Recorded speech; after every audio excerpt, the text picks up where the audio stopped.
తిరుమలలో జరిగిన ఘోర అపచారానికి ముఖ్యమంత్రి గారు ఒక భాష్యం చెప్తున్నారు, ఉప ముఖ్యమంత్రి గారు ఒక భాష్యం చెప్తున్నారు. మరి తిరుమలలో జరగని కల్తీని, తిరుమల లడ్డూలో జరగని కల్తీని జరిగిందంటూ నానాయాగి చేసి సంప్రోక్షణ అంటూ ప్రాయశ్చిత్త దీక్షలు చేసినటువంటి ఉప ముఖ్యమంత్రి గారు ఈ రోజున మరి ఎటువంటి దీక్షలు చేయాలైనా? మౌన దీక్షలు చేయాలా? మహాప్రాయశ్చిత్త దీక్షలు చేయాలా? తిరుమలలో తొక్కిసలాటకు, తిరుపతిలో తొక్కిసలాటకు భక్తులు చనిపోతే ప్రాయశ్చిత్త దీక్ష చేయాల్సింది పోయి, గతంలో ఏ చిన్న పని జరిగినా సరే, ఏ చిన్న పొరపాటు జరిగినా, ఏ చిన్న నష్టం జరిగినా, ఏ చిన్న ఇబ్బందికరమైనటువంటి పరిస్థితి వచ్చినా నేరుగా జగన్మోహన్ రెడ్డి గారిని విమర్శించేవాళ్ళు. ఇదే ఉప ముఖ్యమంత్రి, ఇదే చంద్రబాబు నాయుడు గారు నేరుగా జగన్మోహన్ రెడ్డి గారి వల్లే, జగన్మోహన్ రెడ్డి క్రిస్టియన్ కావటం వల్లే, జగన్మోహన్ రెడ్డి గారి అపచారాల వల్లే ఈ ఘోరాపచారం జరిగిందని విపరీతంగా వాళ్ళు అనేవాళ్ళు, వాళ్ళని సమర్థించేటటువంటి మీడియా ప్రచారం చేసేది. మరి ఇప్పుడేమో ఉప ముఖ్యమంత్రి గారు ఒకరిని బాధ్యులు చేస్తున్నారు, ముఖ్యమంత్రి గారు మరొకరిని బాధ్యులు చేస్తున్నారు. ఇప్పుడు వాళ్ళదేమీ లేదంట. నిండు ప్రాణాలు, 6 ప్రాణాలు బలైతే వాళ్ళ తప్పేం లేదంట. అధికారుల మీద తప్పు నెట్టేస్తున్నారు. అప్పుడేమో జగన్మోహన్ రెడ్డి గారు నేరుగా వచ్చేసి వాళ్ళని పొడిసేసి చంపేశారని చెప్పేసి అనేవాళ్ళు. ఇప్పుడేమో వీళ్ళదేం తప్పు లేదంట. ఉప ముఖ్యమంత్రి గారు ఒక అడుగు ముందుకేసి మీరు చేసిన తప్పుల వల్ల మేము తిట్లు తినాల్సి వస్తుంది. ఎవరైనా అంతే. ఉప ముఖ్యమంత్రి గారు, పాలకులు ఎవరు కూడా తప్పులు చేయమని చెప్పరు. అధికారులు చేసిన తప్పిదాలకే పాలకులు బలవుతుంటారు.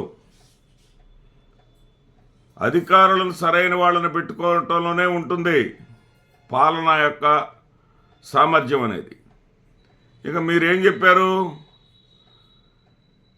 వెంకయ్య చౌదరి పేరెత్తారు. అట్లాగే శ్యామలరావు, ఈవో శ్యామలరావు మీద తప్పు నెట్టేశారు ఉప ముఖ్యమంత్రి గారు. వెంకయ్య చౌదరి గారితో నాకు వ్యక్తిగత పరిచయం ఉంది. ఆయన చాలా నిబద్ధత కలిగినటువంటి వ్యక్తి. వెంకయ్య చౌదరి గారి మీద నెట్టేయటం కాదు ఇక్కడ. మీరు మీ తప్పిదాలను మీరు ఒప్పుకోండి, మీ పబ్లిసిటీ పిచ్చని మీరు ఒప్పుకోండి. మేమేదో అది చేస్తున్నాం, ఇది చేస్తున్నాం అంటూ జనాలని సమీకరించి యాడ్స్ ఇచ్చేటటువంటి పరిస్థితిని తప్పించండి. ముందు వాటి నుంచి బయటపడండి. ఇక ముఖ్యమంత్రి చంద్రబాబు నాయుడు గారు ప్రెస్ మీట్ పెట్టి, ఆయన ప్రెస్ మీట్లో చేసినటువంటి ఆరోపణ ఏంటంటే, గతంలోనంట ఈ వైకుంఠ ఏకాదశి సందర్భంగా మహాపవిత్రమైనటువంటి రోజు ఉత్తర ద్వారం ద్వారా స్వామివారిని దర్శించుకుంటే మరి పుణ్యలోకాలకు వెళ్ళిపోతాం, స్వర్గానికి వెళ్ళిపోతాం అనేటటువంటి ఒక నమ్మకం వల్ల భక్తులు విపరీతంగా వస్తూ ఉంటారు. ఈ వచ్చేటటువంటి భక్తుల సందర్భం, ఈ రాక సందర్భంగా ఎలాంటి అపశృతి గతంలో జరగలేదు. ఇప్పుడు గతంలో జరగని విధంగా ఇప్పుడు జరగటానికి కారణం లోపాలు అనేటటువంటి మాటను అంటూనే, ఏదైనా తప్పు తప్పే, జరిగింది తప్పే, దీని బాధ్యత మనం స్వీకరించాల్సిందే అని అంటూనే బాధ్యత తాను స్వీకరించలేదు. మరి తాను నియమించినటువంటి నాయుడు గారికి, చైర్మన్ నాయుడు గారి మాట అనలేదు. అదేవిధంగా శ్యామలరావు గారిని, ఈవో శ్యామలరావు గారిని ఒక మాట అనలేదు. అదేవిధంగా ఎవరిని కూడా అక్కడ తనకు సంబంధించిన వాళ్ళని ఎవరిని కూడా ఒక్క మాట కూడా అనలేదు. ఆయన ఏం చేస్తున్నాడంటే, ఈ తప్పు జరిగిపోయిన దానికి ఎవరో ఒక డిఎస్పీని తీసుకొచ్చాడండి. డిఎస్పీ రమణ కుమార్ అంట, అట్లాగే అడ్మినిస్ట్రేటర్ ఎవరో గోశాల డైరెక్టర్ అమర్నాథ్ రెడ్డి అంట. వీళ్ళిద్దరిని బాధ్యులను చేసేసి చేతులు దులుపుకున్నాడండి. వీళ్ళిద్దరిని బాధ్యులను చేసేసి చేతులు దులుపుకోవటం ఎంతవరకు సబబు? తర్వాత మరణించిన వారికి 25 లక్షలంట, తీవ్రంగా గాయపడిన వాళ్ళు ఇద్దరున్నారంట, వాళ్ళిద్దరికీ 5 లక్షలంట. మరి అదేవిధంగా స్వల్ప గాయాలైన వాళ్ళకి 2 లక్షలంట. సరే, ఈ 35 మందికి ప్రభుత్వ ఖర్చులతోటి అక్కడికి తీసుకెళ్తారంట. ఏది, వాళ్ళు ఏ దర్శనం కోసం వచ్చి ఇంత ఇబ్బందులు పడ్డారో ఆ స్వామివారి దర్శనం వాళ్ళు ఉచితంగా చేపిస్తారట. సరే, ఇవన్నీ కూడా మీరే చెప్పారు కదా, అడ్మినిస్ట్రేషన్ అంటే జరిగిన తర్వాత పోయి సపర్యలు చేయటం కాదు, జరగకుండానే చూసుకోవాలి అని. మరి జరగకుండా చూసుకోవటంలో ఎందుకు వైఫల్యం చెందారు చంద్రబాబు నాయుడు గారు? మీరేమన్నారంటే వైసీపీ మీద చాలా తెలివిగా నెట్టేశారు.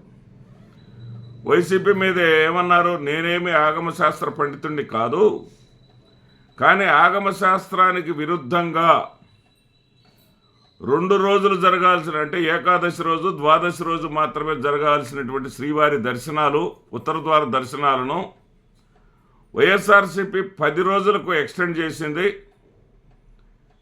మరి అలాంటి అపచారం వల్ల ఇదేమన్నా జరిగిందేమోననేటటువంటి సందేహాలు ప్రజల్లో వచ్చే విధంగా తమరు వెల్లడించారు. అయ్యా చంద్రబాబు నాయుడు గారు, వైసీపీ ప్రభుత్వం, జగన్మోహన్ రెడ్డి గారి ప్రభుత్వం హయాంలో జరిగినటువంటి ఆ నిర్ణయం వల్ల ఎలాంటి అపశృతి దొరలలేదు. 10 రోజుల పాటు దర్శనాలు కొనసాగవచ్చు అనేది ఆగమశాస్త్ర పండితులు చెప్పిందే. ఎందుకంటే వైష్ణవ దేవాలయాలకి మూలమైనటువంటి శ్రీరంగంలోని దేవాలయంలో అక్కడ పండితులు అనుసరించేటటువంటి విధానం దశాబ్దాలుగా అక్కడ 10 రోజుల పాటు ఉత్తర ద్వార దర్శనం చేస్తూ ఉంటారు. దానిని ఆదర్శంగా తీసుకొని తిరుమలలో కూడా భక్తుల ప్రయోజనార్థం అప్పుడు టీటీడీ చైర్మన్గా ఉన్నటువంటి వైవి సుబ్బారెడ్డి గారు ఈ యొక్క 10 రోజుల దర్శనాన్ని ఏర్పాటు చేశారు. ఈ 10 రోజుల దర్శనాన్ని ఏర్పాటు చేయటమే కాకుండా 1,20,000 ఉచితమైనటువంటి టిక్కెట్లు, ఏ విధమైనటువంటి డబ్బు చెల్లించాల్సినటువంటి అవసరం లేదు. ఉచితంగా 1,20,000 మంది స్వామివారిని సందర్శించుకోవడానికి ఏర్పాట్లను కూడా వైసీపీ ప్రభుత్వ హయాంలోనే టీటీడీ చేసింది. ఈ చేసినప్పుడు వాళ్ళు 1,20,000 టోకెన్లలో కొన్ని ఆన్లైన్లలో పెట్టారు, కొన్నింటిని కేవలం 3 కేంద్రాల ద్వారా తిరుపతిలో విక్రయం చేశారు. విక్రయం అనకూడదు, దాన్ని డిస్ట్రిబ్యూట్ చేశారు. ఎందుకంటే ఉచితంగా ఇచ్చాయి కాబట్టి వాటిని విక్రయం అనకూడదు. శ్రీదేవి కాంప్లెక్స్, అదేవిధంగా శ్రీనివాసం, విష్ణు నివాసం, ఈ 3 చోట్ల 3 కూడా టీటీడీకి చెందిన, తిరుమల తిరుపతి దేవస్థానాలకు చెందినటువంటి కార్యాలయాల్లోనే ఇష్యూ చేశారు. అక్కడ సకల సౌకర్యాలు ఉంటాయి. సకల సౌకర్యాలు ఉండటం వల్ల అక్కడ ఎలాంటి తొక్కిసలాట జరగనివ్వకుండా, ఎందుకంటే అక్కడ భక్తులకు కావాల్సినటువంటి ఏర్పాట్లన్నీ కూడా ఆహార వసతి, మరి ఏదైనా సరే మూత్ర సంబంధమైనటువంటి అన్ని ఏర్పాట్లు, టాయిలెట్స్ అన్ని ఏర్పాట్లు చేశారు. కాబట్టి అక్కడ ఎలాంటి అవాంఛనీయమైనటువంటి సంఘటనలు జరగల. ఇక్కడ చంద్రబాబు నాయుడు గారు మీరు గుర్తుపెట్టుకోవాల్సింది ఏంటంటే 1,20,000 టోకెన్లు కూడా ఈ 3 కేంద్రాలుగా చేసుకొని ఒక్క చిన్న అపశృతి కూడా జరగకుండా 2022 నుంచి 2022, 2023, 2024లో 3 సంవత్సరాల్లో కూడా వైసీపీ ప్రభుత్వం దిగ్విజయంగా ఇవ్వగలిగింది. మీరు ఆ 3ని, మరి ఆ 3 కేంద్రాలను 3 కేంద్రాలుగా ఉంచకుండా 8 కేంద్రాలకు పెంచారు. 8 కేంద్రాల్లో ఒక 5 ప్రైవేటు పాఠశాలను, అది గవర్నమెంట్ పాఠశాలను ఎంచుకున్నారు. ఈ ఎంచుకున్నటువంటి పాఠశాలలో బైరాగపట్టిడ, ఈ బైరాగపట్టిడలో అంటే రామానాయుడు హై స్కూల్ అంటారు దాన్ని. ఆ రామానాయుడు హై స్కూల్ దగ్గర ఎలాంటి సౌకర్యాలు లేక జరిగినటువంటి పరిస్థితి ఇది. అక్కడ జరిగినటువంటి ఇబ్బందికరమైనటువంటి పరిస్థితి. దానిని మీరు విస్మరించి ఏదో వైసీపీ అపచారం చేసింది, 2 రోజులు జరగాల్సినటువంటి దర్శనాలను 10 రోజులకు ఎక్స్టెండ్ చేయటం వల్ల జరిగిందా అన్న సందేహం నాకు కలుగుతూ ఉంది. అపచారం అనేది అంటే 1000 కాళ్ల మంటపాన్ని కూల్చింది తమరే చంద్రబాబు నాయుడు గారు. ఆగమశాస్త్ర పండితులు వద్దన్నా, దాని జోలి పోవద్దన్నా మీరే దాన్ని కూల్చివేశారు. అపచారం జరిగితే అప్పుడే జరిగిపోయింది. మీరు గమనించాల్సినటువంటి విషయం ఏంటంటే తిరుమలలో 2024-25 సంవత్సరంలో, అంటే 2024 సంవత్సరంలో, కేవలం 2024 సంవత్సరంలో తిరుమలలో 2,52,00,000 మంది దర్శనం చేసుకున్నారు సార్. అదేవిధంగా అక్కడ 2024 ఒక్క సంవత్సరంలోనే 1,365 కోట్ల రూపాయల ఆదాయం వచ్చింది. ఇంత గొప్ప ఆదాయ వనరులు ఉన్నటువంటి అలాంటి చోట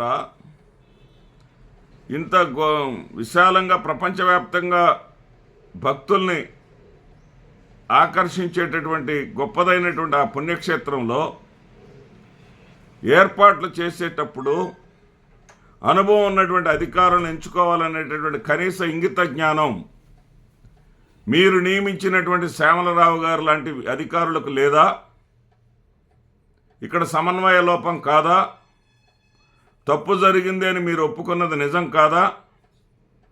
ఇప్పుడు అపవిత్రమైనట్లు కాదా? ఇప్పుడు తిరుమలలో జరిగినటువంటి ఘోర అపచారం, ఇంత ఘోర అపచారం జరిగిన తర్వాత కూడా మీరు రాజకీయ విమర్శలు చేయడాన్ని, ఏది వైసీపీ ప్రభుత్వంలో 10 ఏది అమ్మకాలు పెట్టడం, 10 రోజులు పెట్టడం అనేది తప్పు అనేదాన్ని మీరు అనడం ఉన్నదే. ఇంతకన్నా ఏదో చెప్తారే, ఇంతకన్నా చోద్యం ఉండదు.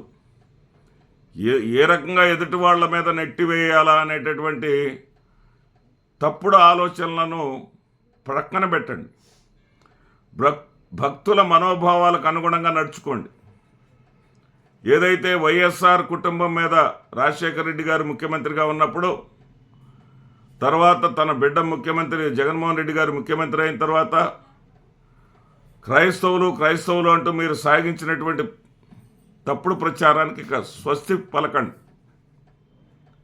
వాళ్ళ సమయంలోనే రాజశేఖర రెడ్డి గారు ముఖ్యమంత్రిగా ఉన్నప్పుడే ఆ ప్రాంతంలో మీరు ఎన్నికలు జరపాలని జయచంద్ర నాయుడు అనే వ్యక్తి చేత తిరుమలలోని 7 కొండలు